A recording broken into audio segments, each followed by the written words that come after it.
Hello students, myself Dr. Jyoti CK, Assistant Professor, Department of Physics. Title of the paper, Optical Instruments, Laser and Electrodynamics. So today's class, we will be learning about the principal points and power of lenses. Principal points means we are studying this principal point in a focal length of the two lens, that is two thin lenses separated by the finite distance.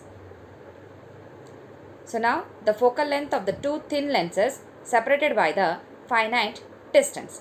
In this we are going to know what are the principal points. Now we are calculating the value for this principal point here.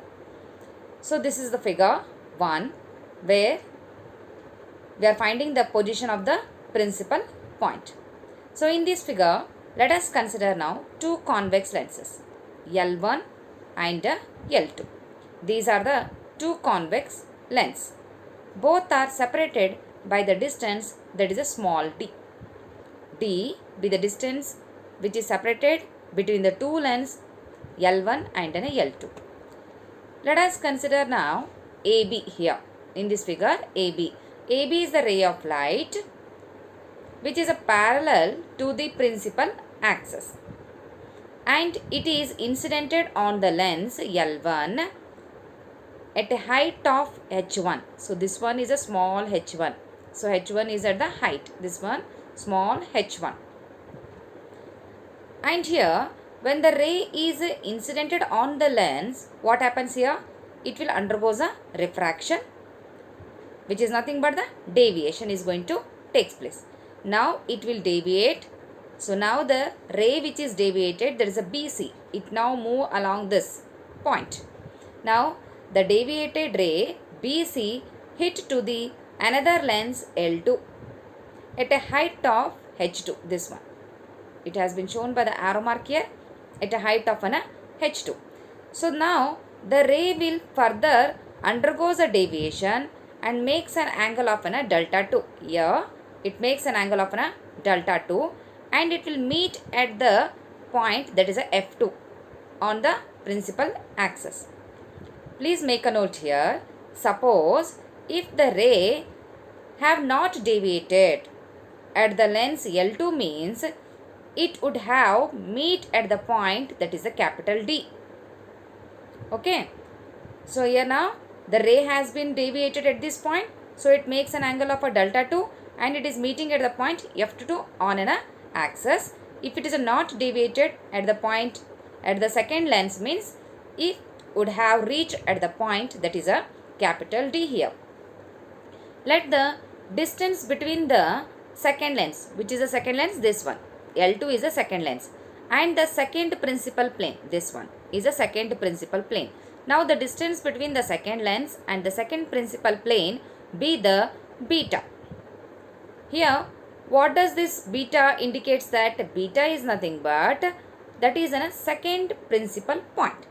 Beta is a second principal point and the L2 and H2 both are separated by this one beta, and this beta is known as a second principal point, and this beta is taken to be the negative value because we are measuring towards the left of the lens L2. We are making a measurement to the left side of the lens, that is a L2, due to which we are taking a negative sign. Please make a note here.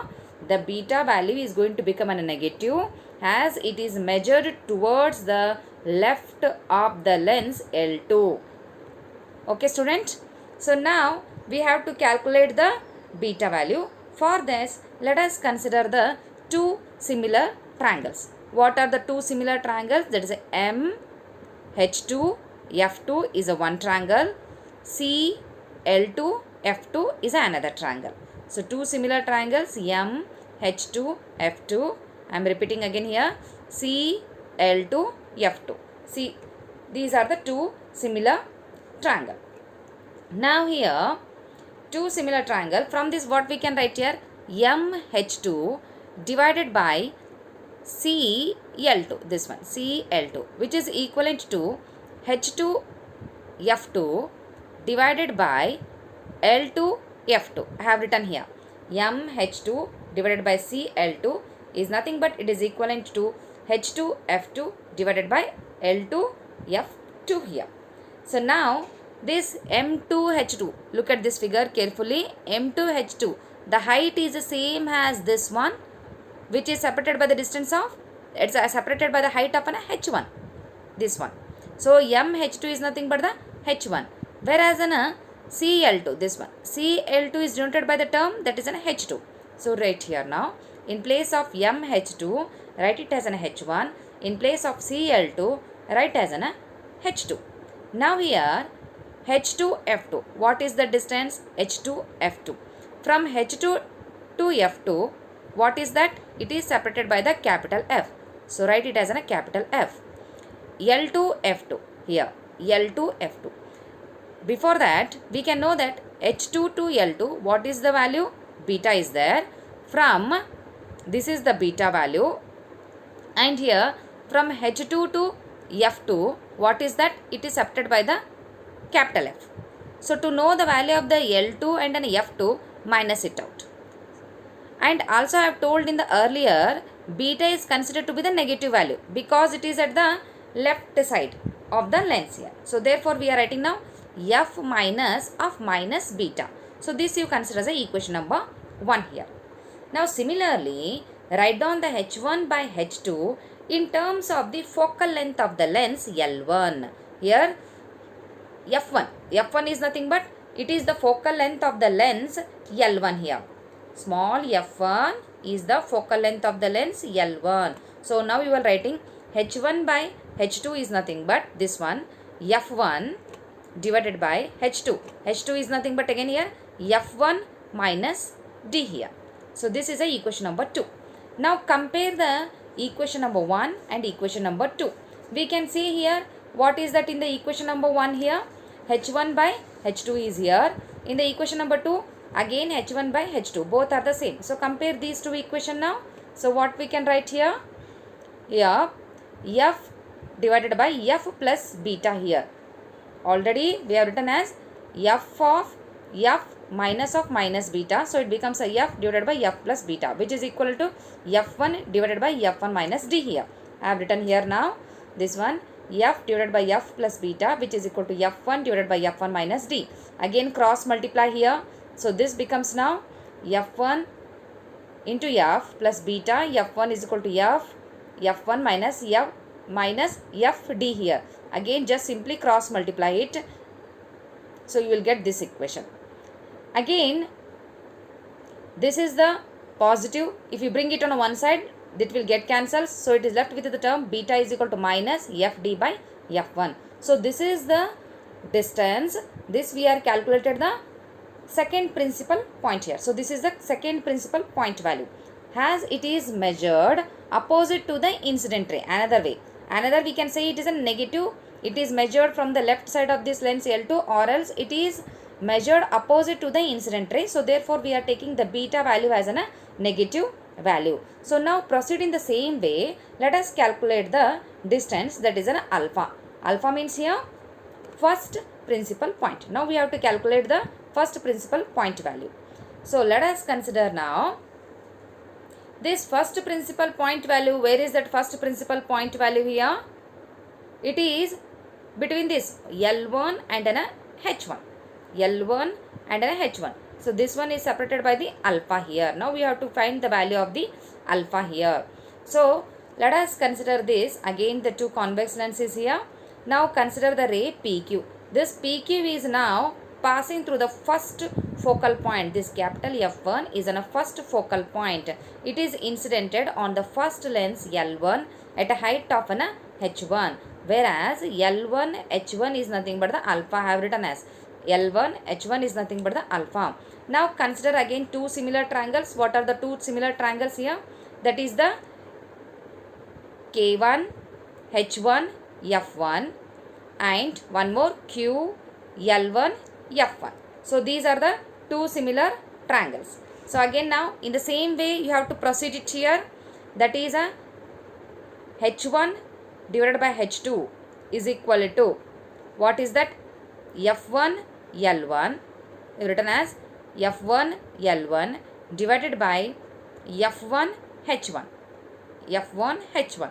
But here to find this F1 L1 distance, which is nothing but F1 H1, this one F1 H1 minus of L1 H1, you will get the F1 L1. Okay, so now write down here F1 H1 minus of L1 H1 again divided by F1 H1.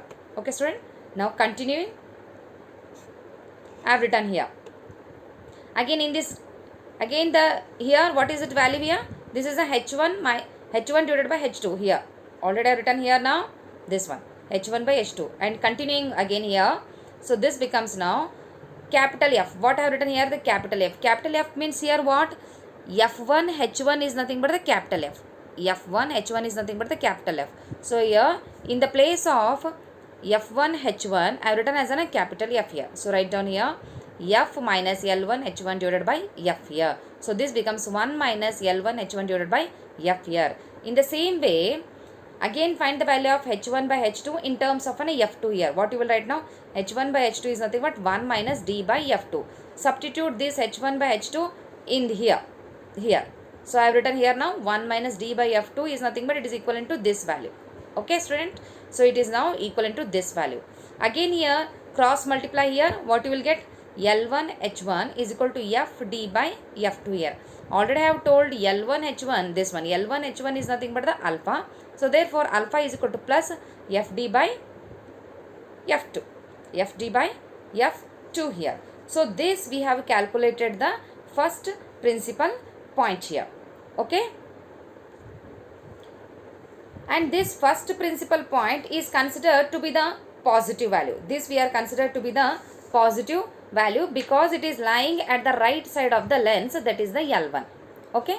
Here it is lying at the right side of the lens L1, due to which we are considering as a positive value. So now we will move to the another point, another topic, that is a power of the lenses. So till now we learnt about the position of the principal point here, how to calculate the position of the principal point. So next is a power of the lenses. So let us consider here, when you take a ray of light, whenever the ray of light is incidented on the lenses, it will undergo a refraction, as we know. And this, after undergoing the refraction, either it may converges or it may diverges. So depending upon the lens, which type of the lens you have chosen. Already I have explained in the previous class when it will converges and when it will diverges. So in the case of a convex, it is convexes, it is going to converges. Again in case of a concave, again it is going to diverges. So in this way, what is happening here? The bending of the light is taking place here.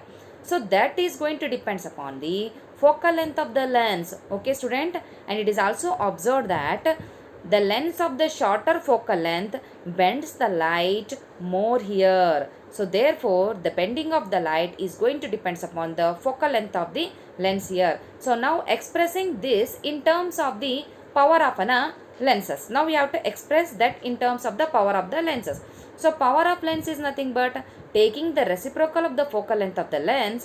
We call that one as a power of the lens here. Already I have written here, the bending of the light is going to depends upon the focal length of the lens. Shorter the focal length of the lens bends the light more here. Okay. So now the power of the lens is nothing but the reciprocal of the focal length. Reciprocal of the focal length. And similarly, the power of the lens of the convex lens is considered to be the positive, whereas it will becomes a negative in the case of the concave lens. And what is the unit for this power? Unit for the power is a diopter, that is represented by the capital D here. Means the convex lens of the focal length 1 meter has a power of +1 diopter, that is a capital D, or simply you will write it as a +1 diopter. Similarly, in the case of a concave lens, we will write that is a focal length of the 2 meter.